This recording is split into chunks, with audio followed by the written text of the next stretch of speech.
Much later, in the time after Zelda had what was then called her first nervous breakdown, and we happened to be in Paris at the same time, Scott asked me to have lunch with him at Michaud's restaurant on the corner of Rue Jacob and Rue des Saints-Pères.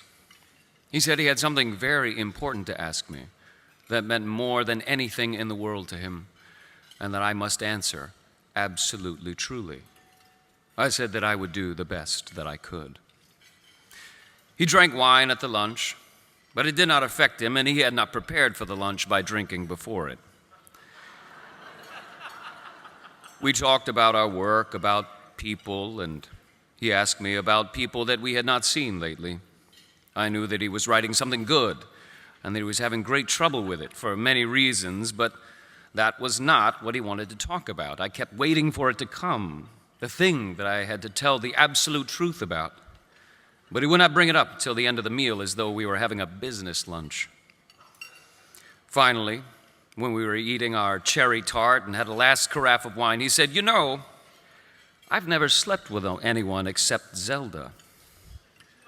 No, I didn't. Well, I thought I had told you. No. You told me a lot of things, but not that. Well, that is what I have to ask you about. Well, good. Go on. Zelda said that the way I was built, I could never make any man happy. And that was what upset her originally. She said it was a matter of measurements. I have never felt the same since she said that, and I have to know truly. Well, come out to the office, I said. Where is the office? Le Water, I said. We came back into the room and sat down at the table. You're perfectly fine, I said. You are okay. There is nothing wrong with you. You see, you look at yourself from above. You look foreshortened. Go over to the Louvre, look at the people in the statues, and then go home and look at yourself in the mirror in profile. Those statues may not be accurate. They are pretty good. Most people would settle for them.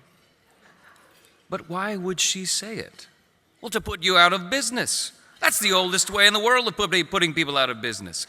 Scott, you asked me to tell you the truth, and I can tell you a lot more, but this is the absolute truth and all you need. You could have gone to a doctor. Well, I didn't want to. I wanted to tell you truly. Well, now do you believe me? Well, I don't know. Well, come on, over to the Louvre, I said. It's just down the street and across the river. We went over to the Louvre, and he looked at the statues, but still he was doubtful about himself. It's not basically a question of size in repose, I said. It is size that it becomes.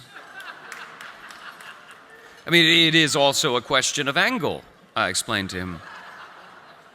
I explained to him about using a pillow and a few other things that might be useful for him to know. There is one girl, he said, who has been very nice to me, but after what Zelda said, forget Zelda, I said. Zelda is crazy. There's nothing wrong with you. Just have confidence and do what that girl wants. Zelda just wants to destroy you. You don't know anything about Zelda. Well, all right, I said. Let it go at that. But you came to lunch to ask me a question, and I've tried to give you an honest answer. But he was still doubtful.